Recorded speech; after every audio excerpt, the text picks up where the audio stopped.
Hey everyone, your daily English practice. I'm Anna. And I'm Tom. We're so happy you're here with us today. If you're new, subscribe so you don't miss our daily episodes. So Tom, how was your weekend? Did you get everything done? Not really. I had so much to make. I had to make the laundry, make the dishes, make my taxes. Wait, Tom. Stop right there. What? What did I say? You said make the laundry and make the dishes. Yeah. So? That's not correct. You don't make the laundry. You do the laundry. You do the dishes. Oh, really? But why? They're both actions, right? They are, but here's the thing. This is one of the biggest mistakes English learners make, choosing between make and do. Wait, are we talking about this today? We are. Today we're finally going to solve this problem. Make versus do. The simple rule that changes everything. Oh, this is perfect because honestly, I get this wrong all the time. You're not alone. My students ask me about this constantly. Anna, do I say make homework or do homework?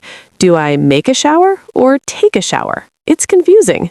Right. In some languages, you use the same word for both, but English has two different words, and I never know which one to use. Exactly. So today, let's break it down. We'll learn the rule, practice examples, and by the end of this episode, you'll never be confused again. Let's do this. Or let's make this. See, I don't even know. Let's do this, and I'll explain why. Okay, so Anna, what's the big difference? Why do we say do the laundry but make a mistake? Great question. Let me give you the simple rule first, and then we'll practice. I'm ready. Give me the rule. Here it is. Make is for creating or producing something. Do is for performing an action or a task. Make is for creating. Do is for performing. Okay, but what does that actually mean? Think about it this way. When you make something, the result is something new, something that didn't exist before. When you do something, you're just completing an action or a task. Can you give me an example? Sure. If I say, I'm going to make a cake, what happens? You create a cake. Before there was no cake, now there's a cake. Exactly. You created something new. The cake didn't exist, and now it does. That's make. Okay, I'm following. Now, if I say, I'm going to do my homework, what happens? You complete your homework. You finish the task.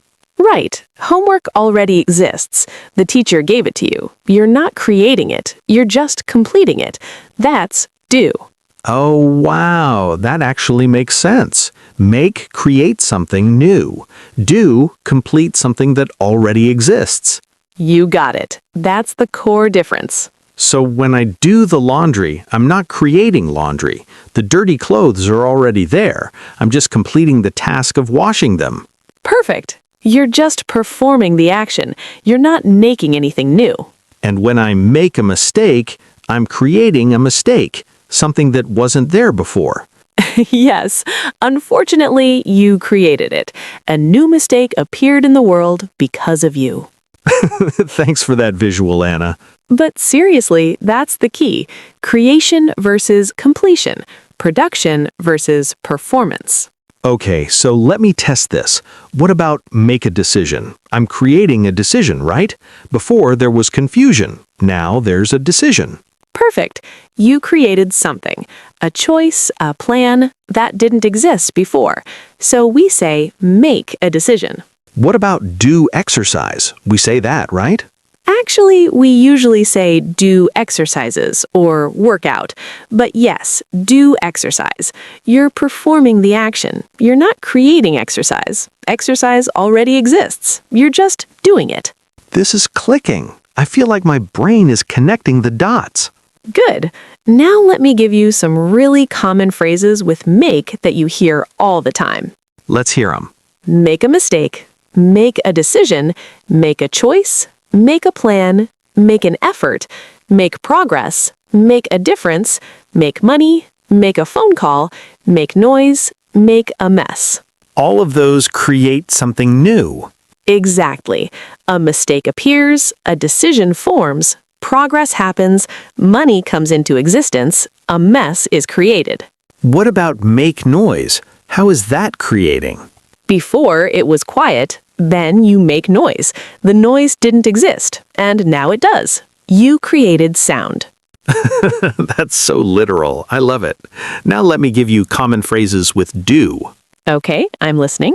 Do homework, do the dishes, do the laundry, do your hair, do your nails, do the cleaning, do your best, do a favor, do damage, do business, do exercise. All of those are actions or tasks. Right, you're performing them, completing them, not creating something new. Wait, what about do damage? If I break something, aren't I creating damage? Ha, good question. This one is tricky. We say do damage, even though technically you're creating it. This is one of those exceptions you just have to memorize. Of course there are exceptions. This is English. Welcome to my world. But honestly, most phrases follow the rule. The exceptions are just a few. Okay, what about do your hair? How is that not creating? When you do your hair, you're styling it. The hair is already there. You're just arranging it, fixing it, making it look nice. It's a task, not a creation. But we say make your bed, right? Isn't that the same thing? Great example. Yes, we say make your bed, because when you make your bed, you're creating order. You're transforming messy sheets into a neat, organized bed. You're producing something, a made bed. But when I do my hair, I'm not producing a hairstyle? Okay, I see your point. This is where it gets a little blurry. Honestly, some phrases are just fixed expressions. You have to memorize them. So the rule works most of the time, but not always. Exactly. The rule is your guide, but with specific collocations, words that go together, you sometimes just have to learn them. Collocations. That's a fancy word. It just means words that naturally go together. Like we say make a mistake, not do a mistake. That's a collocation. Got it. So I need to learn the common collocations. Yes, and the good news is, once you learn them, they stick. Your brain starts to remember, oh, it's do the dishes, not make the dishes. Okay, let me try some. Tell me if I'm right or wrong. Go for it. Make a promise. Correct. You're creating a promise. Do a test. Correct. You're completing a test. Though we also say take a test. Make friends. Correct. You're creating friendships. Do a mistake. Wrong. It's make a mistake. I knew you'd catch that one. Do your job. Wait, you're testing me now? Yes, do your job. Is that correct? I think so. You're performing your job. You're not creating a job. Correct. Make time. Correct. When you make time for something, you're creating time in your schedule. You're producing availability. This is actually fun. It's like a game. It is, and the more you practice, the more automatic it becomes. Okay, Anna, let me ask you something. What about when make and do mean the same thing? What do you mean? Like, can you give me an example where both work? That's rare. Usually one is correct and the other is wrong, but let me think. What about make trouble and cause trouble? Oh wait, that's not do. Right, that's a different verb. Honestly, make and do are rarely interchangeable. That's what makes them confusing. Fair enough. But here's something helpful. Make is often used with nouns that are abstract, things you can't touch, like make a decision, make a plan, make progress, make an effort. Abstract, things you can't hold. Exactly. You can't hold a decision in your hand. You can't physically touch progress, but you can make them. And do is often used with tasks and activities. Yes, do the dishes, do the cleaning, do your homework. These are all tasks, actions you perform. What about make breakfast? That's creating food, right? Correct. You're producing breakfast. Before, there was no breakfast. Now there's eggs and toast. But we say make coffee, not do coffee. Right, because you're creating the coffee. You're producing a drink. What about do the cooking? Ah, we say do the cooking when we're talking about the task. I'll do the cooking tonight. But we say make dinner. I'll make dinner tonight. Wait, what? That's the same thing. I know. But think about it. Do the cooking emphasizes the action, the task. Make dinner emphasizes the result, the creation. My brain hurts. I know, but honestly, with practice, this becomes natural. Native speakers don't think about it, they just know. How long until I just know? It depends. If you practice, if you pay attention, if you correct yourself, maybe a few months, maybe less. A few months? That's so long. Learning a language takes time, Tom, but every day you get better. Every mistake you catch, you improve. You're right. I need to be patient with myself. Exactly. And remember, making mistakes is part of learning. Even native speakers sometimes pause and think, wait, is it make or do? Really? Really? Especially with less common phrases. That makes me feel better. Good. Now, let me give you some more examples and you tell me which one is correct. Okay, I'm ready. Make an appointment or do an appointment? Make an appointment. You're creating the appointment. Correct. Do research or make research. Actually, both sound a bit off. We usually say conduct research or do research. Oh, so do research is okay. Yes, do research is fine. You're performing the task of researching. Make a phone call or do a phone call. Make a phone call. You're creating the call. Do someone a favor or make someone a favor. Do someone a favor. You're performing an action to help them. Make an excuse or do an excuse. Make an excuse. You're creating an excuse. I'm good at that one, making excuses. We all are sometimes. What about do your best? That's correct, right? Yes, do your best. You're performing at your highest level. But make an effort is also correct. Correct. You're creating an effort. You're producing energy and trying. Interesting. So do your best and make an effort are kind of similar, but we use different verbs. Exactly. English is full of these little quirks. Quirks. I like that word. It sounds like what it means. It does. A quirk is a strange habit or feature. English has a lot of quirks. It really does. This is clicking. But Anna, let me ask you something else. What about idioms? Are there any idioms with make and do? Oh, great question. Yes, there are so many. Let me give you some common ones. I love idioms. They make me sound more natural. Exactly. Okay, with make, we have make up your mind. That means to decide. Make up your mind. So if I can't decide between pizza or tacos, someone might say, just make up your mind. Perfect. And we also have make fun of someone. That means to tease or joke about someone. Oh, I know that one. Jake always makes fun of me when I pronounce words wrong. Does he? That's not very nice. It's okay. We're friends. It's playful. Ah, okay. As long as it's friendly. We also say make ends meet. That means to have just enough money to pay for things. Make ends meet. So if someone is struggling financially, they're trying to make ends meet. Exactly.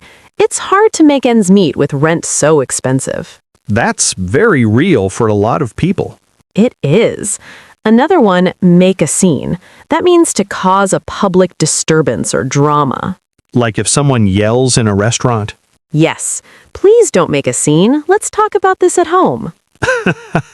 I would never make a scene. I'm too shy. Good to know. And one more, make it up to someone. That means to do something nice for someone after you hurt them or let them down. Oh, so if I forget Lily's birthday, I need to make it up to her. Exactly. I'm sorry I missed your party. Let me make it up to you. These are so useful. What about idioms with do? Okay, with do, we have do away with something. That means to get rid of it. Do away with. So if a company stops a policy, they do away with it. Correct. They did away with the old dress code. What else? Do someone good. That means to benefit someone. A vacation would do you good. A vacation would do me good. That sounds amazing right now. Doesn't it? We also say that will do. That means that's enough or that's acceptable. That will do. So if someone asks, is this okay? I can say, yeah, that'll do. Perfect. And here's a fun one. Make do. That means to manage with what you have, even if it's not ideal. Wait, is that make or do? It's both. Make do is a phrasal verb. M-A-K-E-D-O. Oh, interesting. So if I don't have the right tool, I make do with what I have. Exactly. I don't have a hammer, so I'll make do with this rock. That's very resourceful. It is. Okay, one more idiom. Do the trick. That means to solve a problem or achieve the desired result.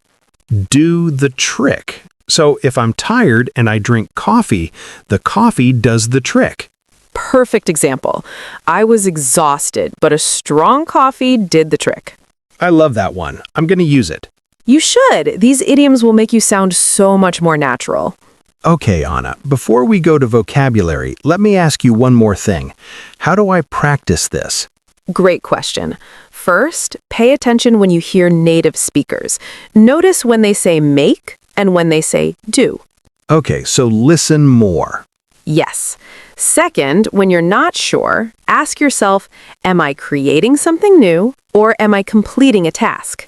Creating or completing? That's the key question. Exactly. And third, practice. Use the phrases in real conversations. Make mistakes, get corrected, learn. Make mistakes to learn. I'm good at the first part. We all are. That's how we learn. All right, I feel like I understand this so much better now. I'm so glad. This is one of those things that just takes practice. And I'm going to practice. I'm going to make an effort. Perfect usage. See, I'm learning. You are. Okay, before we go to vocabulary, quick question for our listeners. Do you confuse make and do? What phrases are hardest for you? Tell us in the comments. Yes, we want to know. You're not alone in this. All right, let's review some vocabulary. Vocabulary time. First phrase, make a mistake. Make a mistake. To do something wrong. I made a mistake on my homework. Make a mistake. Make a mistake. You create an error. Second phrase, do the dishes. Do the dishes. To wash plates, cups, and utensils. I hate doing the dishes. Do the dishes. Do the dishes. Complete the task of washing. Third phrase, make a decision. Make a decision. To choose something. I need to make a decision about my job. Make a decision. Make a decision. Create a choice. Fourth phrase, do your best. To try as hard as you can. Just do your best on the test. Do your best. Do your best. Perform at your highest level. Fifth phrase, make progress. Make progress.